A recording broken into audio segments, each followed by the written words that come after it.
Brize Norton, Britain's largest military airbase.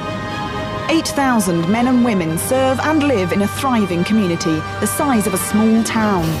It operates 24 hours a day with 7 flying squadrons, 2 parachute units, Heart rate's going now. a world-class aeromedical evacuation unit, This is our #1 priority, get this guy home. and an airport that dispatches and receives thousands of troops back home from war zones. I'm so excited, I want to cry. The most seasoned professionals rub shoulders with the newest recruits. Train hard, fight easy.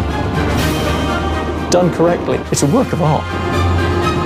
But it's more than just a military base.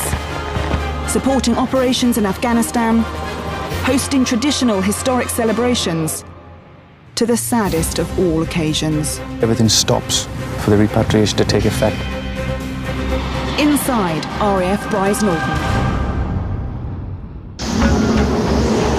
In this episode, the high-octane adventure of training for elite military action.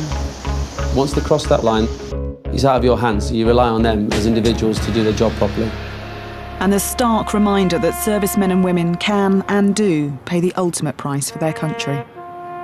Death is a reality, unfortunately. It's really important that we deal with it in the most dignified and appropriate way possible.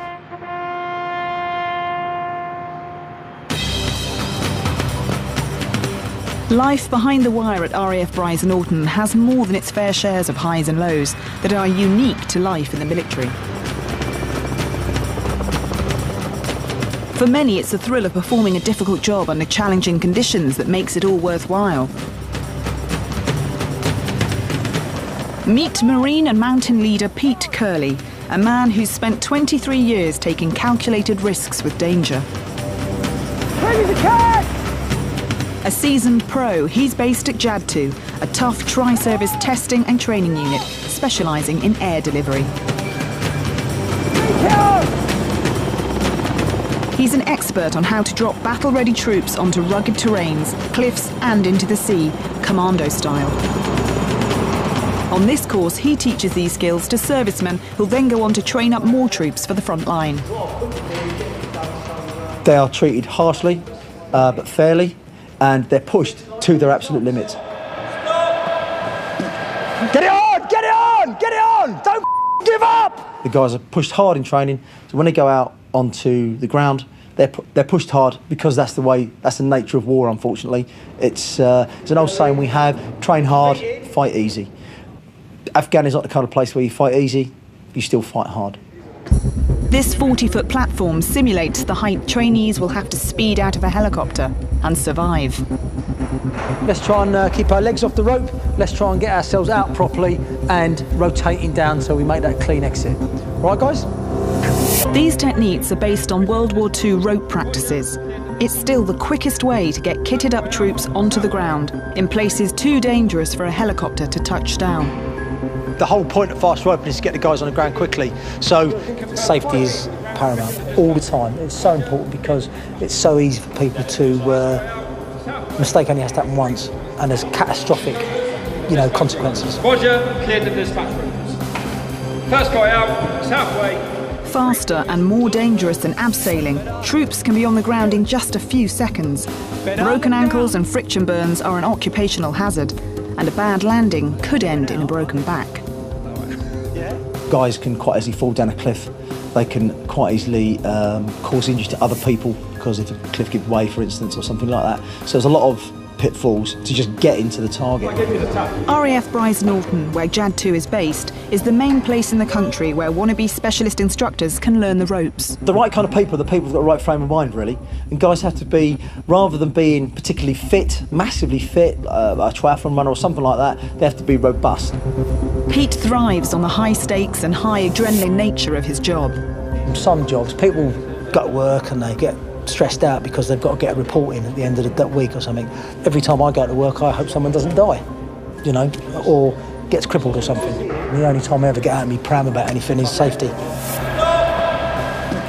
Get it on! Get it on! Get it on! See what you did there? You changed hands there, didn't you? You did. I'm telling you, you did. Letting go of that rope. That is a massive no-no. Is that the last one, is it? The changing commitments of Britain's armed forces has had a big impact on the men he's been teaching. Good, good, good, good, good. In the last 10 years, it's just gone mental. People would come in and moan about being on training teams. And I'd say to them, just be careful what you wish for.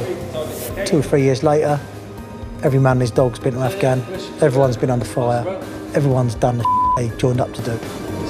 Pete isn't just talking about the troops and full-time service, he means the Territorial Army and reservists too. The TA, for instance, they've come into their own. The reservists, you know, they used to join up, weekend warriors, have a bit of a play when they fancied. Now, some of those guys have done 2 or 3 tours, 6-month tours with units. So it's big commitment. Do not think if you trickle out of the door nice and slowly, I'll take pity on you. It'll just take you longer to get to the ground to have to run back up again. It annoys me when civvies protest about our soldiers. You know, it's all right for them to stand in Trafalgar Square gobbing off, but safe enough there, isn't it? Let's face it. Once Pete's training instructors have proven they have the basic skills, the final test of the day is to wind up the drop rope ready to load onto the helicopter. You ain't going to break it, Tone. Keep hold of the end. Keep hold of the end. But for one trainee, that's easier said than done. Day 1 of the course has ended with a laugh. But soon they'll be fast roping out of a helicopter under Pete's beady eye, where the stakes will be a whole lot higher. That's it.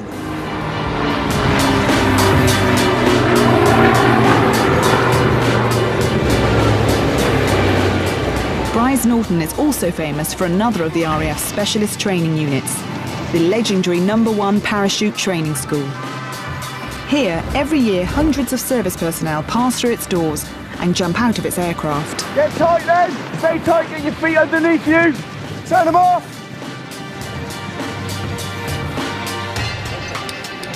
Today, the school is playing host to 45 soldiers who are taking their penultimate jump before earning their wings as fully fledged paratroopers. Under the guidance of Sergeant Dave Hughes, some of them have taken years to rack up the 5 jumps needed to qualify. It's very prestigious, the wings for the guys. For them, that's more important. It's the old kudos, I think, for want of a word, that they have to have these wings put on them. It is quite an honour. When you see that, you're part of an airborne brethren. And anyone who's earned their wings will receive a welcome boost to their salary. I think it's about £5.75 a day for them. You know, and if you look at that, what adds up over the year and everything else like that, you know, when they go into these units, it's quite a lot of money, really. So the money's a bonus, I think, for these guys. It is the kudos of actually having that, and the maroon berry with the Pegasus. Today's trainees are a mixture of regular soldiers and reservists from the Territorial Army, civilians who serve as volunteer soldiers in their spare time. My name's Matthew Williams. I'm a painter and decorator. Yeah, so I'm used to heights. It's took you, what, best part of 3 years, hasn't it? Yeah, from passing P companies to my wings, yeah. Just checking that all the kit's all right, that it's going to open, hopefully, when we jump out. I guess fine, get some then, yeah. Before they jump out for real, Dave and his team of PJIs, parachute jump instructors, put the trainee paras through a series of drills to make sure they're ready for anything. It's not a natural thing to do to throw yourself out of a serviceable aircraft. So we need to prepare these guys to react instinctively to any potential mistake in his drills. What you can see basically now is these guys are doing all the drills they're kept for emergencies. So if they get twists, or they come out of the canopy and they start spinning around, they have to learn how to get out of those twists and kick out before they actually hit the ground. Another one is as well, if they have a malfunction on their canopy, they need to pull their reserve very, very quickly and then react instinctively to the malformed canopy by operating their reserve and then carrying out the drills correctly so they hit the ground and then staying nice and tight.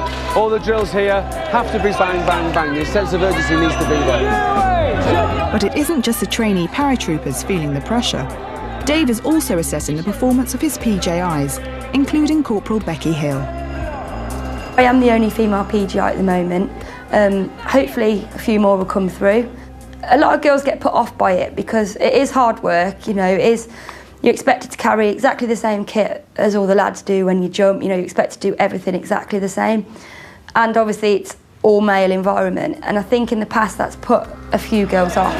So exit position then, feet together, knees together. Yeah, that's right, Becky's doing really, really well. She competes very well with the voice, and being a female voice at higher pitch, she does stand out a little bit more. Great position. position, take control of the correct risers. All the lads at work sort of say, oh, Becky, she's one of the lads. And I think that's the attitude that you've got to have if you go down there, you know.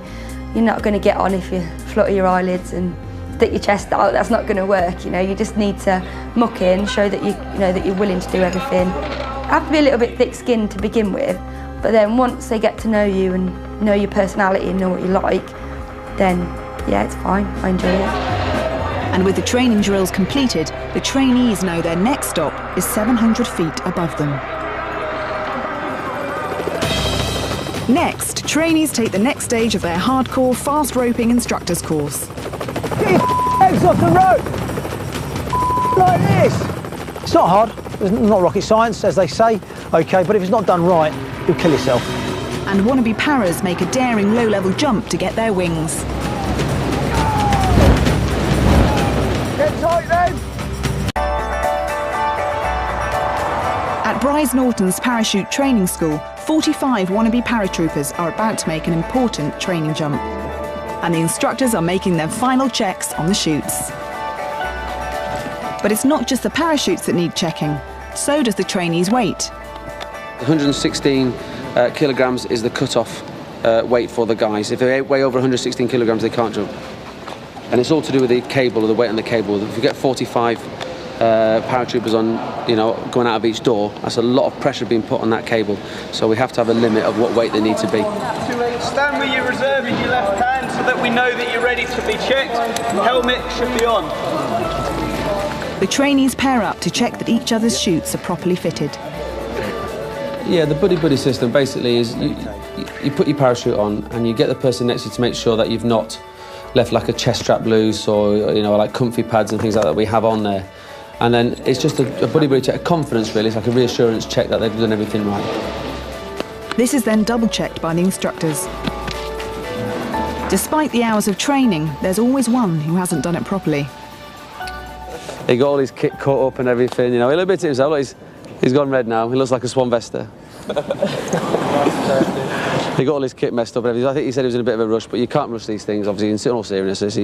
That's why we do our checks as well as the buddy-buddy checks, to make sure that they're right before they jump out of the aircraft.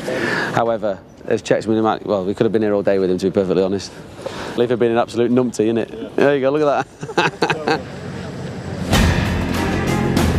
Fully kitted up, the trainees board the aircraft to make their challenging low-level jump. They're now only 700 feet above Oxfordshire and approaching the moment of no return. This is the lowest jump they've attempted in their training so far. The lower you jump from, the less time you have to react and prepare for landing. These troops will hit the ground just 30 seconds after leaving the aircraft. Although they've all made at least 3 jumps already, this is their toughest yet. Having been there myself, when I first did my parachute jump and I was stood in the door, I was the number one in the door, and I look back and there's 19-year-olds, 18-year-olds there, and I'm looking and going, what on earth, in my right mind, am I doing here on Hercules? In order to safely clear the aircraft's slipstream, the trainees have to launch themselves at least 2 feet clear when they jump.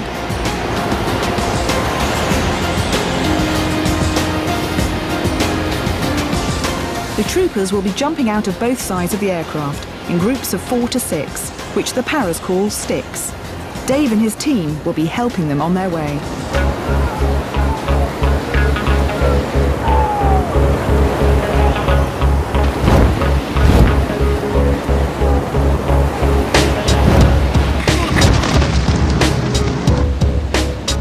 From the aircraft, the first jump looked to be textbook, but word comes through that there's been an accident on the ground. The lad's winded himself, he's got a bit of a head injury, so they're just checking him out.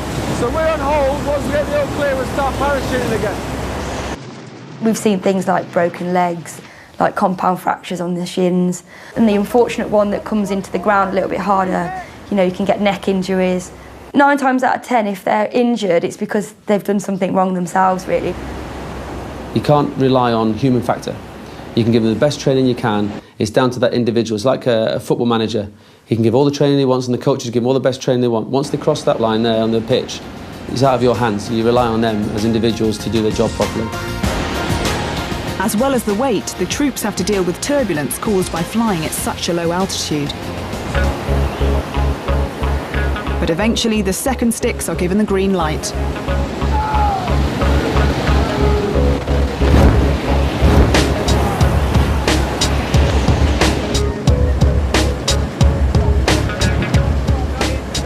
It's not Dave's lucky day. Once again, there's been a problem with the landing. Another injury. So that means more delays for the last stick and more turbulence to deal with. For one soldier in particular, it's all a bit much. Not that he's been given much sympathy from the instructors.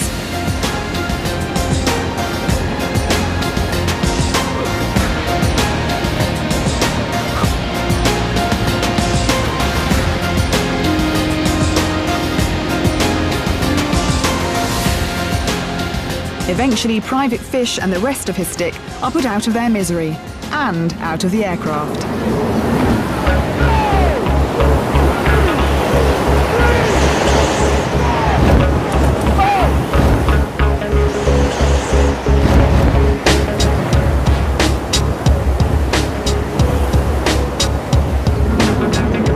Now Dave can relax after an exercise that's been anything but routine. Very frustrating when you get like, you know, a simple sortie, obviously, a couple of injuries, just delays everything, you know, it's just, it is frustrating, but it's part and parcel of the job, really. Once Dave and the team return to Brize, they check up on the progress of the injured men. Yeah, the guys obviously been past fit, they're okay. The doctor had a look at the guy with the neck injury, and apparently, quote-unquote, dry your eyes and get on with it, there's nothing wrong with you. So he's back tonight, thank God, so luckily he can graduate, hopefully. And what about Joe Fish, the puking para? Oh, my life. See, that usually has a knock-on effect when you're doing low-level parachuting. Because there's no horizon to look at, the guys tend to feel sick because the aircraft is doing what's called escape and evasion, it's throwing itself all over the place and they've got to stay in formation. And obviously with that drone and everything that goes around, obviously the guy was feeling quite wheezy. He threw up everywhere. I've never seen it. It was just like a scene from The Exorcist or something like that. It was absolutely awful. Once we took off, started getting the turbulence in quite bad, and then that was just me, gone.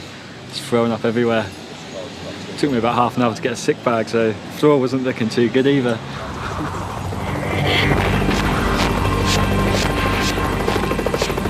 Over on the east side of the base at RAF Brize Norton is JAD 2, the specialist training unit that devises ways to drop battle-ready troops into places too dangerous for a helicopter to land. It's day 2 of the fast roping instructors training course. Curly is teaching his trainees the ropes. So want your goggles down when you're on, when you're going on, all right? Get your goggles down. It's a very dangerous activity, but that's why we train guys the way we do. It's not hard, it's not rocket science, as they say, okay, but if it's not done right, you'll kill yourself. But these kind of rapid 30-second deployments can make all the difference in highly sensitive missions. This technique is being used all around the world. I've used it in Sierra Leone in the past. The Royal Navy use it all the time to board pirate ships in the Gulf, and it's used in Afghanistan as well. And as you know, they got old Bin Laden by the guys fast roping into the area. It's this kind of extreme challenge that attracts people like Pete to a career in the military. When you go on operations, particularly hard, frightening sometimes, but when you come back, it's eminently fulfilling to know that you've gone out, done your job to the best of your ability, and you've come back safely. The first time I did it was a long time ago, and a bit of a young spunker really. Don't really think about, there's no real fear when you're young, and you just do as you're told, which is good in a way, because from my point of view now, I'm in right at the top of the tree when it comes to roping. I like to think that when I send someone out of a door, they'll confidently go, because they know what I'm teaching them is safe. Because it's planned, as much information is sought from various sources, record reports, photographs, satellite imagery, other patrols that guys and people have seen, and with that information in the back of their mind, they know when they go in down the rope, they've got as much information as they can and work with that. So they're going to try and avoid going down when there's people shooting at them, although that can happen, but fast roping is a capability that's designed for that kind of thing in the extreme cases. Plus, of course, you've got everybody else you know. Once you leave a helicopter, you've got 4, 5, 6, 20 other blokes coming down that's going to support you, help you, and do as good a job as you're doing, probably better in some cases. Pete's expertise is rubbing off on his trainees, and they're ready to move on to the final test of the day, carrying kit and weapons, combat style. When you go to Afghanistan, you know, people shoot at you, you shoot back at them. It's pretty hairy sometimes. Everyone's scared. People say they're not scared, they're lying. But fear can be good if it's channeled and directed. And we like to give people the knowledge to overcome that fear. A saying that we use in the Marines, knowledge dispels fear. I think it's good that guys are willing to get on that plane and go out there and do what they've got to do for the country.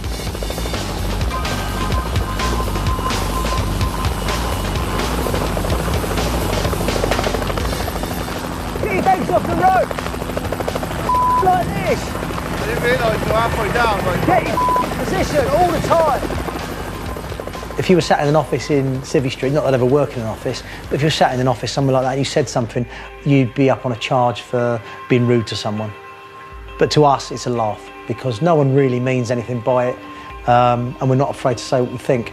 So what, your legs are like this? All the time. Pirouetting, yeah. Do a ballet dancer or something. It used to be. Ali saves lives, does it? After 2 days intensive training, Pete's handing out certificates for the course. Everyone has passed. While these trainees have long military careers ahead of them, Pete has just 3 months before he hangs up his boots. Sit down, McDougall. Well done, Mac. Good man. You're too tall for that bloody small links, aren't you? Recently, he's been reflecting upon the highs and lows of his own career. What am I saying? I've come to the end of my time now. I'll have done 23 years when I leave. It's just time to move on, really. I'm getting on a bit. It's a young man's game, to be fair. I've had a good time. I want to leave on a high. There are downsides to it, but they are overshadowed by the ups of the last 23 years. One of the things I will miss is just the laughing and joking. That's something you won't see anywhere else, because people are easily offended, people don't understand, people think you're being serious, when we know for a fact it's all banter, it's all about not taking life too seriously, because if you did that you'd go mad. Pete is now looking for a new career on the other side of the wire that will fit his adventurous personality. My main aim, long term, is to do knowledge, to be a cabbie in London. When I've earned enough money, I can then go mountaineering, I can go skiing, I can go walking in the mountains of Wales or Scotland. I take my family out. I'll still be, you know, I might be getting on a bit, but I'm young at heart, and you know, my kids keep me young, and they'll be out on the mountains and the hills, whether they like it or not.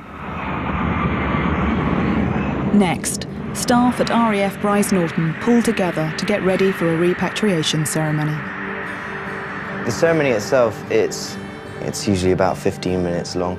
It's needed for the grieving process. It's a big part of it, and it's the military's way of recognising and appreciating the position that we're putting everyone that we send out to theatre.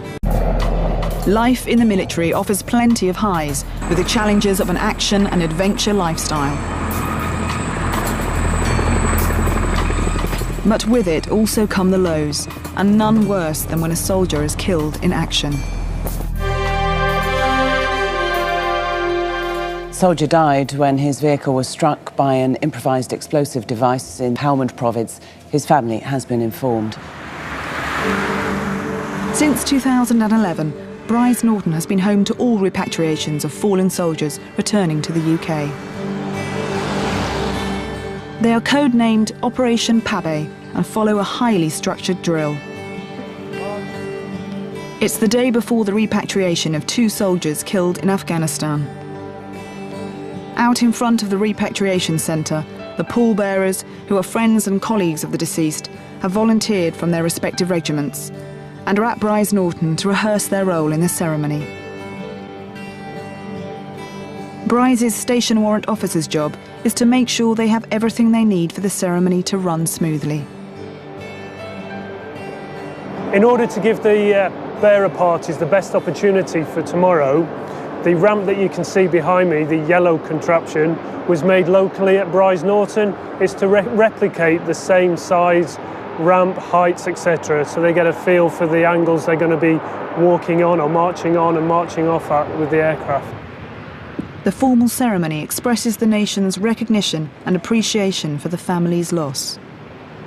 True military fashion, we need to have slick drills because it's in the full view of the families and of the senior military representatives.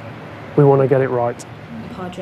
Joe Rowe is a repatriation manager whose job it is to look after the families on the day of the ceremony. I volunteered for this pretty much as soon as I arrived at Brize Norton. I felt it's the right thing to do. It's important. This is probably the single most important thing that we do at Brize Norton, and it's important that it's done right. I think it's about putting something back, supporting your colleagues regardless of their service. It's early morning on the day of the ceremony, and the final preparations at the repatriation centre are put in place.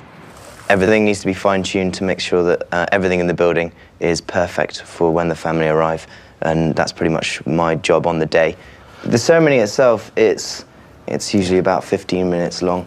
It's needed for the grieving process. It's a big part of it, and it's the military's way of recognising and appreciating the position that we're putting everyone that we send out to theatre. Joe drops in to give the building the all clear. So what I'm doing now is just giving the room a final check before the families arrive to make sure it's all in order. I think we've got prayer cards still to go, but the Padres will be bringing those once they've sorted those out. Death is a reality, unfortunately. It's really important that we deal with it in the most dignified and appropriate way possible. But for the grace of God, it could be my mum and my family sitting there today. So it's very easy to empathise with the families, and you really do want to make sure that everything is done in the best possible way. Outside, the funeral directors prepare their cars for their part in the ceremony. We've had this particular contract for over 12 years, and certainly in the last 8, it's been a frequent practice. It was Rupert Brooks, wasn't it, wrote in the First World War how fearful it is to die abroad in his poem, and I think we have to bear that in mind and know that we're bringing the sons and daughters home here to their families, and that's a duty of care that we must have. The bodies will be arriving directly from the mortuary at Camp Bastion in Afghanistan, known as Rose Cottage. I got my Afghanistan tour medal because I've been out there for over, I believe it's 45 consecutive days, and it was a great honour and a privilege to receive that for the work I do. Not that we'd want it, but it's always great satisfaction to have a medal. Joe will meet the families before the ceremony to discuss the running order and any other concerns they may have. Quite often at that stage that they're confused or angry or not understanding what's happened, and they very often have a lot of questions, not necessarily questions that we can answer, but wider political questions. I think that's normal if somebody close to you dies and they die young, that you question why, and what was it worth it? What was the justification? Because you feel absolutely bereft. As the hour of the ceremony approaches, the whole base is put on alert. Between 13:15 hours and 13:40 hours local, there will be a total ban of all airside vehicle and aircraft movements for the duration of the approach and landing of the repatriation aircraft. Everything just comes to a halt for a given period of time in order that silence or quietness can be given for the repatriation ceremony. And so everybody who's involved in station life will know when that time is going to be, and invariably will also hear the aircraft coming into land. With perfect military precision, the C-17 will touch down at exactly 1:30 p.m. When we all go outside to watch the aircraft land, that's particularly emotional for everyone because that's actually their loved one really coming home once the aircraft's touched down. It becomes very real then. The shock of the whole loss becomes a natural reality. And then they're starting to have to deal with it, I guess.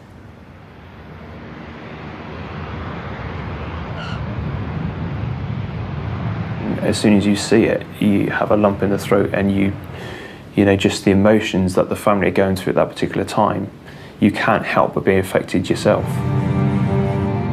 The pallbearers, family members and staff gathered for the occasion wait for the C-17 to be prepared for the ceremony.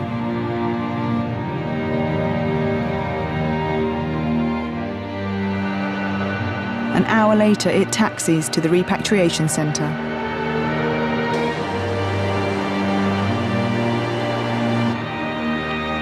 Everyone takes up their well-rehearsed positions in anticipation for the ceremony to begin.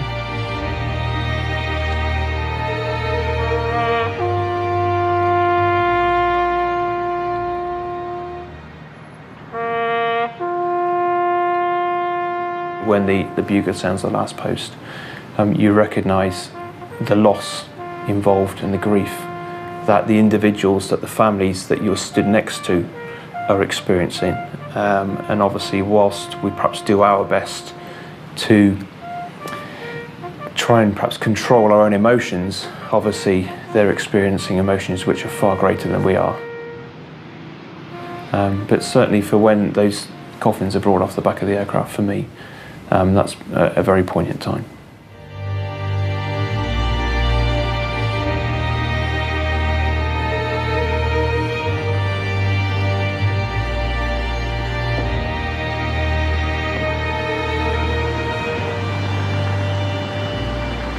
After the ceremony, the families leave the base with a funeral cortege and pass by the memorial garden in the local town of Carterton, where more family, friends and local residents have assembled to pay their respects.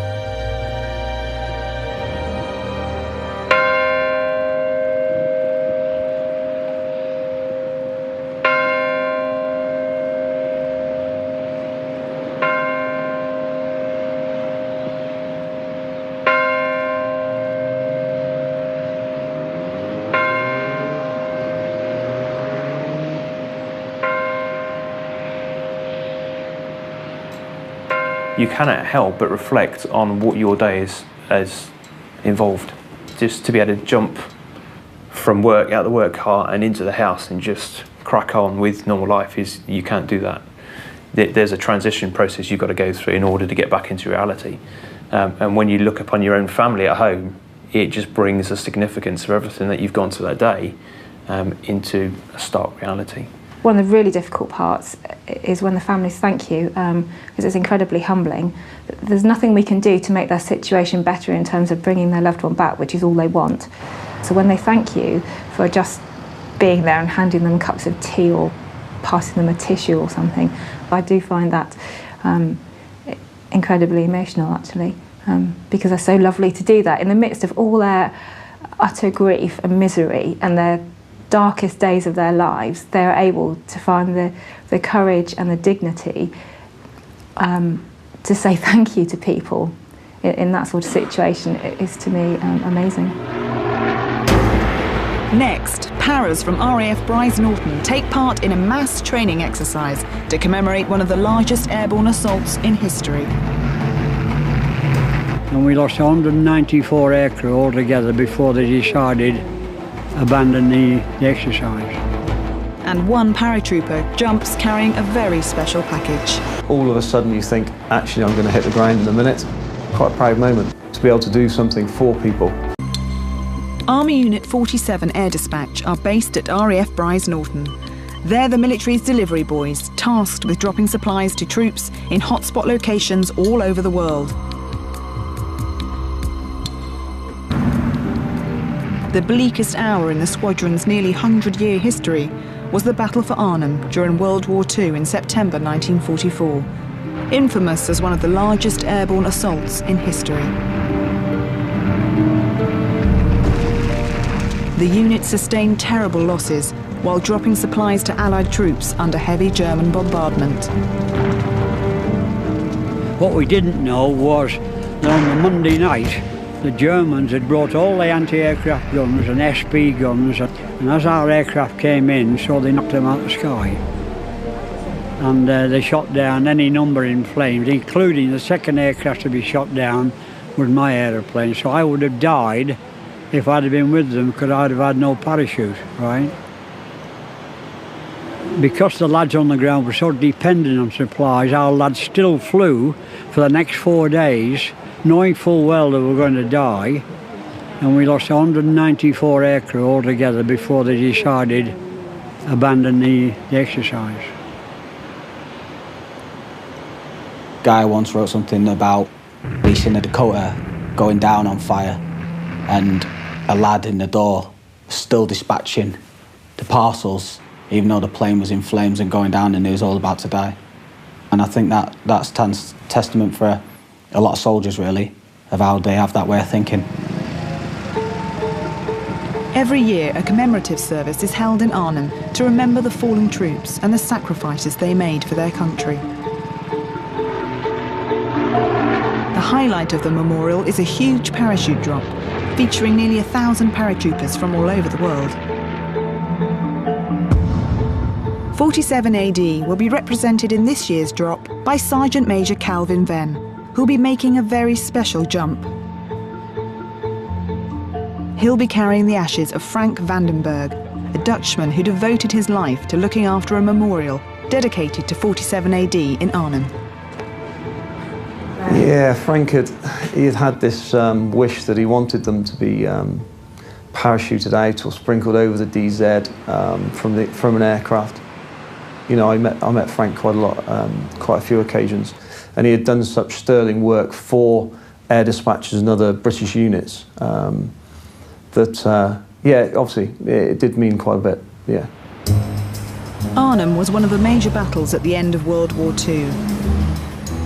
British forces were ordered to seize and hold German bridges deep behind enemy lines. The battle for the bridge at Arnhem was immortalised in the classic war movie A Bridge Too Far. At Eindhoven Airport, it's an early start for Calvin and his fellow paratroopers, taking part in today's commemorative jump. But this is more than just a memorial to remember the fallen troops. It's a massive training exercise, known as a battle camp for elite paratroopers from all over the world. All the nations pretty much get together. They can then swap any differences on parachuting, things like that, ideas and that sort of thing. And they're able to gain knowledge from different nations. Calvin's keen to represent his unit, 47 Air Dispatch. But his parachuting skills are a bit rusty. Bar a recent one-day refresher course, he hasn't jumped in 6 years. I trained to parachute jump about, I can't remember, it's quite a long time ago actually. It was lucky here on Brize Norton, the aerial delivery wing is situated here as well, and I'd do a parachute jump here from Brize Norton to get me back in date. And who better than Parachute Training School Chief Instructor, Sergeant Dave Hughes, to oversee his jump. Just looking down here now, we've got the Dutch, the Polish, we've got Americans, we've got British, might even be a few Germans. And it's the paratroopers from Poland who have really caught Dave's eye. Nice helmet. Yeah. All need to jump. They're brilliant, aren't they? They look like ticks. Calvin has Frank Vandenberg's ashes safely packed in his Bergen, a paratrooper's rucksack. Once he's landed, Calvin will meet with the man's relatives and present the ashes to them. Oh well, it's good, isn't it? It's first for me. Dispatching somebody who's got ashes is amazing. As the paratroopers take to the skies in Eindhoven, 90 miles away in Arnhem, crowds are gathering to watch the jump. Commemorating the battle and the soldiers who lost their lives is a big deal for the 140,000 people who live here. It's also a chance for the people from Brize Norton to reflect on the value of life in the military. And you hear the locals talking to you, you know. One of the guys came up to me and he said, "We'd like to thank you for liberating Arnhem and Oosterbeek." And I sort of went, "Well, thank you, but I wasn't even born then. But however, he said, "No, we love the British, we love the British military. You gave us our lives back, and we can never, ever begin to repay you what you've done for us." But for Dave, all of his concentration now has to go on the safe dispatching of all the troops on his aircraft, a challenge he thrives on. I just love it because it means something to me, you know. And you got the Americans there, the Brits there, the Belgians there, the French, Canadians, you got the Polish, even the Germans were there, believe it or not. And to come together, talk together and produce a sortie to drop all these paratroopers in there, phenomenal. Of the 1,000 paratroopers making the memorial jump today, Dave is dispatching 70 of them. one of whom is Calvin Venn.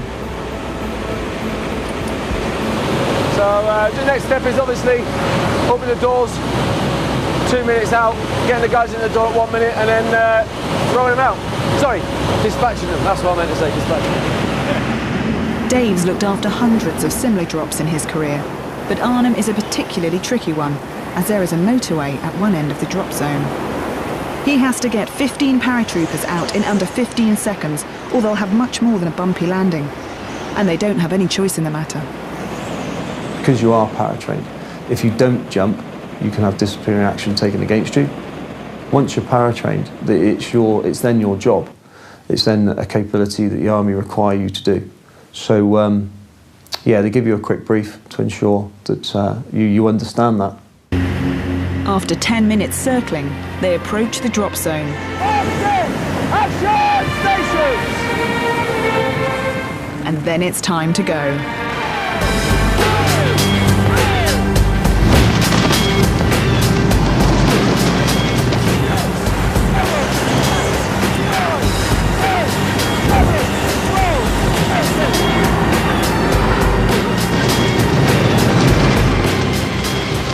Calvin and the Ashes are out safely.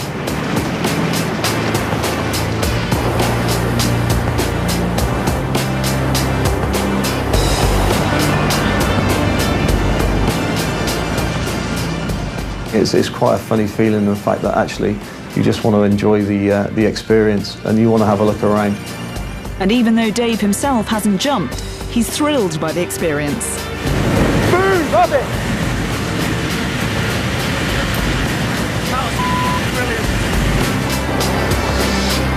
All of a sudden you think, actually I'm going to hit the ground in a minute. So you have to start thinking about other things and rather enjoying yourself. It was lucky the weather was quite good. It wasn't too bad. Ground's pretty bumpy over there, but came down pretty successfully. Woo! They're quick now, isn't it? Good job nobody was shooting at us.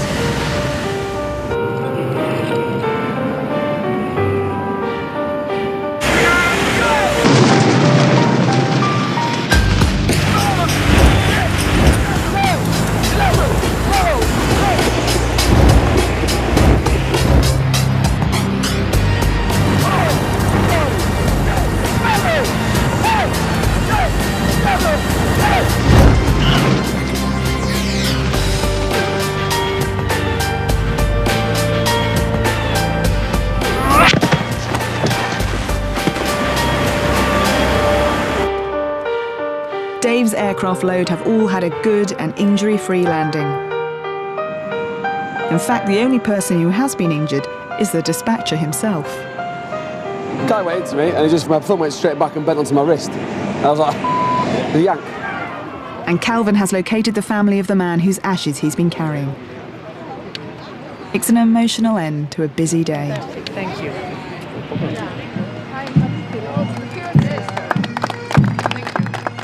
Yeah, it's quite a special feeling because like I say, you're doing it for a reason, and then it was quite, it's quite a proud moment actually to be able to do something for people that meant so much. You need to know your history, where you've come from, where you've evolved to today, and I think that's important. It's hold a special place. I'll never ever forget being involved with Arnhem. Really, it's brilliant.